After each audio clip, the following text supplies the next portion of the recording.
Toute sa vie, du début à la fin, fut construite sur le mensonge. Cette histoire révèle comment une arnaqueuse impitoyable a couru après le grand argent et combien de vices et machinations allaient toucher. Michelle a grandi à Hurst, une ville de banlieue près de Dallas, au Texas. Elle avait une sœur cadette nommée Laura. Leur mère était partie à la recherche d'une vie meilleure, laissant leur père élever seul les 2 filles. S'occuper de 2 adolescentes seules était loin d'être facile. Il subsistait grâce à des petits boulots intermittents dans le bâtiment et se tournait souvent vers l'alcool. Dans sa quête d'argent rapide, il a répétitivement concocté et exécuté des combines astucieuses. Il passait d'un emploi d'usine à un autre, se blessant intentionnellement pour toucher des indemnités d'assurance et des compensations. Pendant un temps, l'arnaque a fonctionné, mais pas longtemps. Les images de vidéosurveillance sur un lieu de travail ont exposé la supercherie, menant à son arrestation et son incarcération. Dès son plus jeune âge, Michelle a été entourée de mensonges, de tromperies et de manipulations. C'était la seule vie qu'elle connaissait, et elle aspirait à y échapper par tous les moyens. Mais on ne pouvait fuir sa propre nature. La malhonnêteté était déjà ancrée en elle, et elle ne connaissait plus d'autre façon de vivre. À l'âge de 15 ans, elle était désespérée de grandir vite et de laisser derrière elle la pauvreté qu'elle détestait tant. Michelle était indéniablement frappante. Une brune petite et athlétique qui attirait facilement l'attention des garçons de son âge et même d'hommes plus âgés. Très tôt, elle réalisa que sa beauté et son charme lui donnaient de l'influence, et elle apprit vite comment utiliser ce pouvoir pour manipuler les hommes autour d'elle et obtenir tout ce qu'elle voulait. Ce fut le début d'une longue chaîne de liaisons amoureuses avec différents partenaires. À 17 ans, Michelle quitta l'école et contracta son premier mariage avec Kenneth O'Brien, 16 ans. Elle lui dit qu'elle était enceinte. Voulant assumer la responsabilité de sa jeune femme et de leur enfant à naître, Kenneth s'engagea dans l'armée. Le couple déménagea souvent et durant leur union, 2 autres enfants naquirent. Une ville après l'autre défilèrent. Mais l'instabilité des logements militaires était loin de la vie que Michelle désirait. Elle estimait mériter mieux. Et après 5 ans, elle quitta le mariage, accusant son mari de violence et d'infidélité. De retour dans sa ville natale de Hurst, elle se présenta à sa famille et ses amis comme une victime de violence conjugale. Recevant compassion, soutien, et la chance de reconstruire sa vie. Avec le temps, elle tomba amoureuse de Brandon, un ancien camarade de classe. Il était totalement sous son charme et accueillit ses 3 enfants sans hésitation. Le couple commença à planifier leur mariage. Mais la veille de la cérémonie, Brandon fut choqué de découvrir que Michelle n'avait en réalité jamais divorcé de son premier mari. Elle prétendit avoir été trop effrayée pour parler du divorce à Kenneth à cause de ses prétendues violences, et qu'elle n'avait donc jamais déposé de paperasse. Avec l'aide d'un avocat, la situation fut réglée rapidement et le couple se maria en 1994. Au début, leur vie de famille était stable et sans histoire. Brandon se concentrait sur le développement de sa société informatique tandis que Michelle travaillait comme assistante dentaire, mais une vie calme et ordinaire ne lui suffisait jamais. Elle aspirait toujours à quelque chose de plus grand. Bientôt, elle commença à rapporter à la maison divers instruments et fournitures dentaires ainsi que de l'argent liquide qui ne tenait même pas dans son sac. Brandon sentit que quelque chose n'allait pas. Finalement, Michelle fut prise en train de voler et ils évitèrent de justesse un procès. Mais pour Brandon, ce n'était que le début de ses doutes. Après que des voisins aient signalé que différentes voitures se garaient fréquemment devant leur maison pendant qu'il était au travail, il installa des enregistreurs audio dans plusieurs pièces pour découvrir ce qu'il se passait vraiment. En écoutant les enregistrements, Brandon entendit plusieurs hommes entrer dans leur maison au cours de la journée. Menant sa propre enquête discrète, il découvrit que le premier mariage de Michelle n'avait pas pris fin à cause de violences, comme elle l'avait prétendu, mais à cause de ses infidélités répétées. Ce fut la goutte d'eau qui fit déborder le vase. Brandon exigea le divorce. Michelle fut furieuse que ce soit lui qui mette fin au mariage et décida de se venger pendant qu'il était au travail. « J'avais un bel aquarium d'eau de mer avec des poissons valant des milliers de dollars », se rappela Brandon. Elle y a versé des produits chimiques et les a tous tués. Mais Michelle ne s'arrêta pas là. Brandon avait aussi un chien adoré nommé Domino. Michelle administra au chien de fortes doses de somnifères qui finirent par le tuer. Dans sa colère, elle mit fin à la vie de Domino. Brandon déclara, « Si vous êtes déjà choqué, ce n'est que le début. C'était un cauchemar qui ne s'est jamais terminé. On ne peut pas faire disparaître cette fille. » Malheureusement, il ne découvrit la vérité sur Michelle qu'après que son mariage fut déjà en ruine, et tout ce qu'elle lui fit subir était bénin comparé à ce qu'elle fit à d'autres hommes. Il fut révélé plus tard que John Paul Ray, un ancien camarade du lycée de Hearst, était en réalité le père de son premier enfant. Au lieu de dire la vérité à John, elle affirma à Kenneth O'Brien que le bébé était le sien, le poussant au mariage. Pendant 13 ans, Kenneth crut que le garçon aîné était son fils biologique. John raconta plus tard à la police que Kenneth paya une pension alimentaire à partir des 5 ans de l'enfant jusqu'à sa majorité, sans jamais savoir qu'il n'était pas le père. Après son divorce d'avec Brandon, Michelle emménagea avec John, le vrai père de son premier enfant. Ils vécurent ensemble dans une union de fait pendant 8 ans. Leur relation prit fin brutalement quand John commença à suspecter que Michelle le trompait. Elle ne le nia pas. Elle admit ouvertement avoir une liaison. John déménagea et laissa la plupart de ses affaires derrière lui. La romance suivante de Michelle fut avec Greg Williams. À cette époque, ni l'un ni l'autre n'était jeune, et tous deux portaient le poids de mariages ratés. Greg avait été marié 2 fois et avait une fille. Après que lui et sa seconde épouse, Cathy, eurent divorcé en 2003, ils convinrent de partager la garde de leur fille, Taylor. Il n'y avait pas d'arrangement formel de pension alimentaire car ils restaient en bons termes. Riche, accompli et généreux, Greg semblait être le partenaire idéal pour Michelle. En 2007, ils eurent une fille ensemble prénommée Michaela. 1 an plus tard, ils se marièrent. Leur union semblait l'incarnation du rêve américain, richesse, enfants, et amour en abondance. Michelle semblait enfin s'être élevée au-dessus de l'adversité, atteignant la vie qu'elle avait toujours désirée. Greg Williams chérissait profondément sa famille. Élevé dans un foyer aux principes stricts, il avait atteint le succès par ses propres efforts depuis son jeune âge. Il était passionné de sport et détenait une ceinture noire d'arts martiaux. Au-delà de son amour de l'activité physique, Greg était aussi un passionné d'armes à feu. Lui et Michelle possédaient tous deux des armes qu'ils gardaient à leur domicile de Keller. L'arme de Michelle, un pistolet argenté de calibre .40, était rangé dans un coffre, tandis que le pistolet noir de calibre .45 de Greg était toujours chargé et gardé dans un étui sous sa table de chevet. Le couple était déterminé à faire fonctionner leur mariage. Ils organisaient des fêtes d'anniversaire pour leurs enfants issus de mariages précédents dans leur maison de Keller, et les enfants plus âgés de Michelle profitaient souvent de barbecues et de fêtes autour de la piscine. La maison était fréquemment animée par des amis et de la famille. Pourtant, malgré le cadre de banlieue parfait et leur jeune fille pleine de vie, Greg et Michelle étaient loin d'être un couple américain conventionnel. Ils s'étaient rencontrés via une communauté en ligne centrée sur le bondage, la domination, le sadisme et le masochisme. Leur fête sauvage pour adultes avait suscité de nombreuses plaintes des voisins, bien que rien n'ait jamais été rendu public. Finalement, le couple décida de déménager. La nuit précédant leur déménagement planifié, Michelle et Greg veillèrent tard, occupés à préparer l'achat d'une nouvelle maison à 4,5 millions de dollars. Ils eurent une conversation émotionnelle au sujet du déménagement. Greg resta seul dans la chambre tandis que Michelle alla auprès de sa fille qui pleurait et s'endormit à ses côtés. Puis, aux premières heures du 13 octobre 2011, à 4h40 du matin, un appel d'urgence arriva. On entendait une femme crier au téléphone, affirmant qu'un cambrioleur les avait attaqués, elle et son mari. Elle était blessée et son mari avait été abattu. En quelques minutes, la police arriva sur les lieux. À l'intérieur de la maison, les détectives trouvèrent une télévision allumée à plein volume et un bébé dormant paisiblement sur le canapé. La fille de Michelle dormait profondément, complètement inconsciente de la prétendue attaque. Le comportement de la femme suscita immédiatement des soupçons. Elle agissait bizarrement et ne semblait pas avoir vécu un cambriolage traumatisant. Bientôt, la communauté fermée fut envahie de voitures de police, de détectives et d'équipes de la police scientifique. La propriété fut bouclée alors que les agents fouillaient méticuleusement chaque recoin de la maison de près de 5000 pieds carrés. Michelle était entièrement habillée, ses cheveux parfaitement coiffés, et elle paraissait étrangement calme.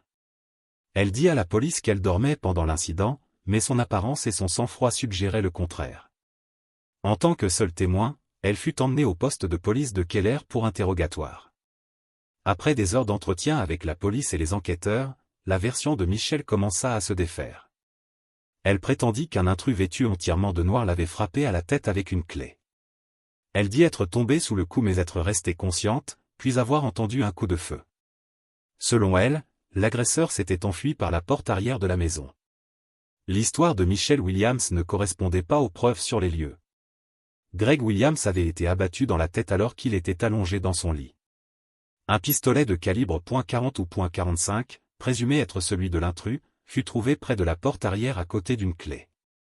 Aucune des armes ne portait d'empreinte digitale et il n'y avait aucun signe d'effraction. Les objets de valeur et l'argent liquide de la famille restaient intacts. Les images de vidéosurveillance d'une caméra de voisins ne montrèrent qu'une seule voiture entrant dans la communauté fermée dans les heures précédant l'incident, que la police confirma appartenir à un livreur de journaux. Écartant toute intrusion extérieure, Michelle avait inventé l'attaque. Elle s'était frappée elle-même avec une clé et avait mis en scène leur grande maison pour faire croire à un cambriolage. Mais les détectives remarquèrent plusieurs incohérences qui ne collaient pas.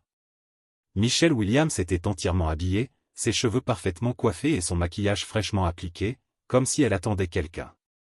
L'arme présumée utilisée dans le crime fut trouvée à l'intérieur de la maison sans aucune empreinte digitale. La preuve finale exposant sa tromperie était les $20 000 en liquide restés intacts. Michelle n'avait pas d'explication plausible pour expliquer pourquoi un homme d'affaires prospère et père dévoué se serait supposément suicidé, mais elle offrit un récit pour ses propres actions. Elle affirma avoir mis en scène les lieux pour protéger leur jeune fille de la dure vérité sur la mort de son père. Elle admit à la police avoir essuyé l'arme et lavé les mains de Greg pour éliminer les empreintes, puis avoir orchestré une fausse invasion de domicile et appelé le 911. Aussi étrange que son explication parut, il devint vite clair pour la police pourquoi la maison n'avait aucune preuve d'effraction. Michelle admit avoir récuré la scène de crime avec de l'eau de Javel et s'être même frappé au visage avec une clé pour rendre l'attaque plus crédible. Dès le départ, la police de Keller était sceptique face à son récit, mais à l'époque, aucune preuve physique ne la liait directement au crime. Michelle fut arrêtée pour parjure, mais fut rapidement relâchée à son domicile. Vers 17h le jour du meurtre de son mari, elle se rendit chez sa sœur Laura sans mentionner une seule fois le nom de Greg. Elle pleura par intermittence, mais ses émotions semblaient forcées. Interrogée par la police le lendemain matin, Laura Cusack rapporta que Michelle s'était réveillée d'une humeur anormalement joyeuse. Elle était impeccablement habillée, ses cheveux coiffés et son maquillage impeccable. De bonne humeur, la toute nouvelle veuve sortit prendre un petit déjeuner dans un restaurant populaire célèbre pour ses pancakes sirupeux. Alors que la police explorait la possibilité que Greg se soit suicidé et peinait à établir un motif, Michelle fournit efficacement à l'enquête à la fois un prétendu motif et la preuve de sa propre culpabilité. En passant en revue les comptes rendus de son interrogatoire initial, les enquêteurs furent frappés par la contradiction entre les paroles de Michelle, affirmant qu'elle ne se souciait pas de l'argent, et ses actions. Après la mort de Greg, elle agit rapidement pour liquider des actifs des entreprises familiales et commença à dépenser de grosses sommes. Elle encaissa aussi des chèques via la société informatique de Greg. Bien que le montant total qu'elle retira ne fût jamais pleinement révélé, il s'agissait probablement d'une somme substantielle. Après avoir encaissé le produit de la vente du magasin de yaourt glacé Blueberry à Keller, Michelle commit une de ses plus grosses erreurs. Elle contacta la compagnie d'assurance espérant toucher la police d'assurance vie de Greg. Michelle était désignée comme seule bénéficiaire sur la police qui avait été souscrite le 12 août 2011, presque exactement 2 mois avant la mort de Greg. Cependant, elle négligea un détail critique. Selon les termes de la police, le décès de Greg n'était pas couvert car il s'était suicidé. En conséquence, sa demande fut rejetée.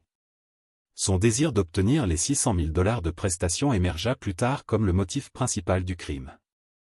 Au même moment, un autre élément de fraude financière fut mis au jour, approfondissant encore les soupçons envers la veuve. Des documents financiers falsifiés avaient été utilisés pour garantir le prêt hypothécaire de la maison que Greg et Michelle avaient prévu d'acheter à la veille de sa mort. Des numéros de compte avaient été délibérément altérés et le prêteur n'avait initialement pas détecté la fraude élaborée. Après la mort de Greg, Michelle annula une réunion programmée avec la société de prêt hypothécaire, et le compte frauduleux resta inaperçu jusqu'à ce qu'il attire l'attention de la police. Confidente dans son sentiment d'impunité, Michelle rédigea un chèque de $18 000 à l'avocat Kenneth Windorn, puis partit en vacances d'une semaine à Grapeline avec ses enfants. Durant les 3 mois de l'enquête sur la mort de Greg Williams, la police démêla progressivement la toile complexe de tromperie tissée par son épouse. Une autopsie confirma que Greg avait été abattu à une distance rapprochée de 12 à 18 pouces. De plus, un rapport toxicologique révéla que Greg avait une forte dose de somnifère dans l'organisme au moment de sa mort. La police détermina aussi qu'il n'y avait pas eu d'effraction.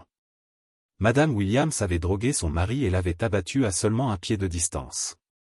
En montant le volume de la télévision, leur fille, dormant dans sa chambre, resta complètement inconsciente de ce qui s'était passé. Le 3 novembre 2011, suite aux conclusions du médecin légiste du comté de Tarrant, la mort de Greg Williams fut officiellement classée comme homicide.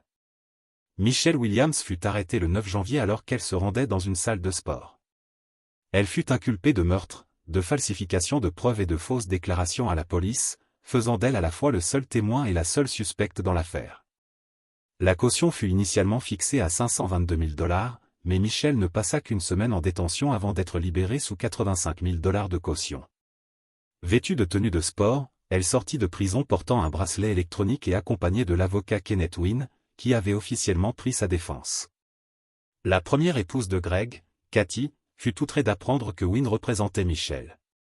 L'argent qu'elle lui payait provenait de la succession de Greg, ce qui, selon Kathy, n'aurait jamais dû être utilisé pour couvrir les frais d'avocat de la femme accusée de son meurtre. Les archives judiciaires en ligne montrent que Kenneth Wynne avait précédemment servi d'avocat pour le divorce de Greg et Kathy en 2003, et son nom et sa signature apparaissent sur des documents juridiques liés à l'accord de garde de leur fille, Taylor, en 2008.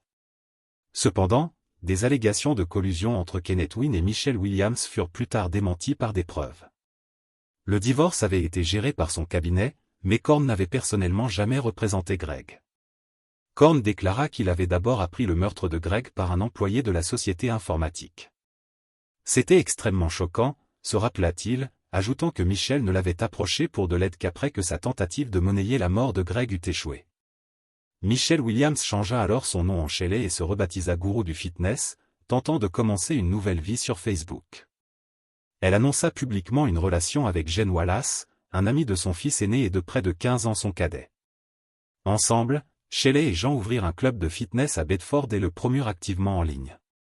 Portant un bracelet de cheville électronique, Michelle passa les mois suivants à profiter de son nouveau petit ami, des cours de fitness et des procédures judiciaires. Elle apparaissait fréquemment au tribunal habillée comme pour une soirée, mini-jupe, bottes hautes et chemisier décolleté. Elle n'a jamais pleuré la mort de Greg une seule seconde, déclara son ex-femme Kathy. Rob Conovey, un ami de Greg Williams depuis plus de 20 ans qui assista à de nombreuses audiences de Michelle, se rappela comment elle manipulait habilement la police au palais de justice, se présentant comme une femme innocente ayant besoin de protection. Le 9 octobre 2013, Michelle Williams, 45 ans, accepta un accord de plaidoyer avec le comté, plaidant coupable de falsification de preuves et de conduite mortelle. Elle fut condamnée à 18 ans de prison pour ces infractions. Un crime de 3e degré reconnu dans seulement quelques États. Bien que Michelle ait admis avoir nettoyé l'arme et manipulé le corps de Greg, l'absence de son ADN sur les lieux laissait des doutes quant à savoir si une inculpation pour meurtre au 1er degré aurait tenu. Jouer gros, gagner gros, ou perdre gros, déclara Michelle dans une interview à propos de son accord de plaidoyer. Je m'attendais à faire quelques années et puis je serais sorti sous parole. Mais en février 2014, Michelle renversa soudainement sa position dans une interview, affirmant qu'elle n'était pas coupable. Le juge retira immédiatement l'accord de plaidoyer et programma le procès. Les plaidoiries d'ouverture débutèrent dans le procès de la femme texane surnommée par les médias, la veuve noire de Keller, accusée d'avoir délibérément pris pour cible son mari en 2011 pour toucher son assurance vie.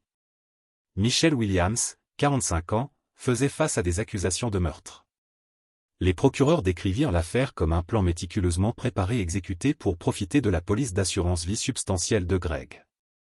Dans leur déclaration d'ouverture, les procureurs dirent au jury que Madame Williams avait tiré sur son mari dans la tête après l'avoir drogué avec des somnifères, le tout pour toucher son assurance vie.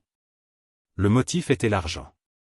La cupidité pure, simple et éprouvée, déclara au tribunal l'assistant du procureur de district, Jack Strickland.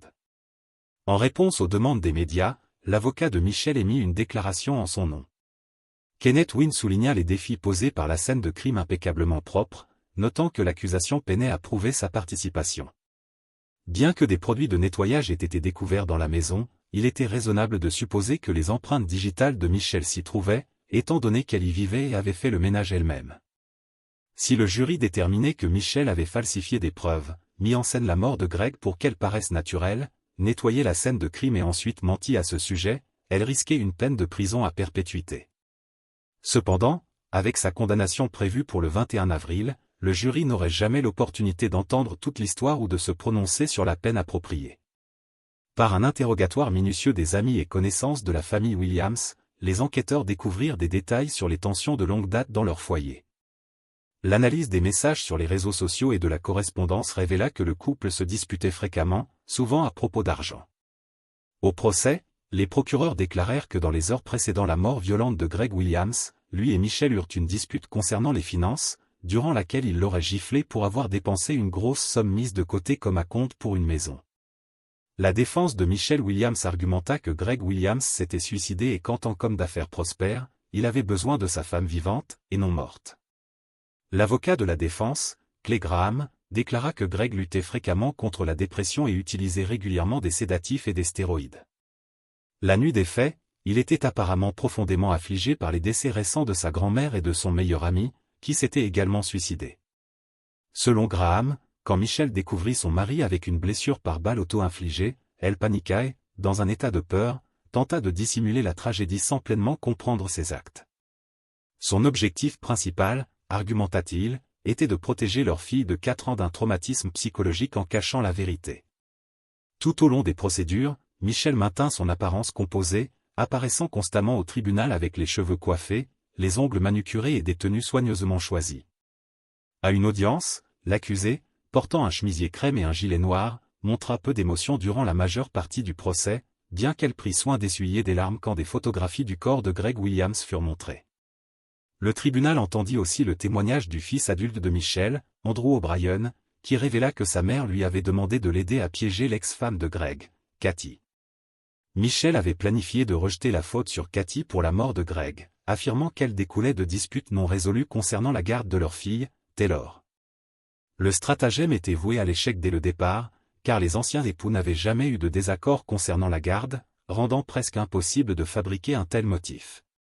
Quand on lui demanda sa réaction face à la demande inhabituelle de sa mère, Andrew, 26 ans, dit avoir été choqué et avoir cru qu'elle faisait peut-être une dépression nerveuse. Michelle fit face à ses fils au tribunal quand ils témoignèrent contre elle. Le jury la trouva finalement coupable de falsification de preuves physiques, un crime. Elle tenta de retarder la condamnation en affirmant qu'elle était enceinte de jumeaux, mais cette affirmation ne fut jamais vérifiée, et le verdict fut maintenu. Malgré ses talents d'actrice et son charme naturel, qu'elle affichait à chaque audience, Michelle ne put échapper à une sentence sévère, prise entre les portraits d'elle en criminelle de sang-froid et en épouse et mère dérangée agissant sur une impulsion. Si vous avez trouvé cette affaire fascinante, n'oubliez pas d'aimer la vidéo et de vous abonner à la chaîne. Nous postons des vidéos sur des affaires criminelles chaque nuit. Jusqu'à la prochaine fois, restez avertis, restez vigilants. It. Hey, it.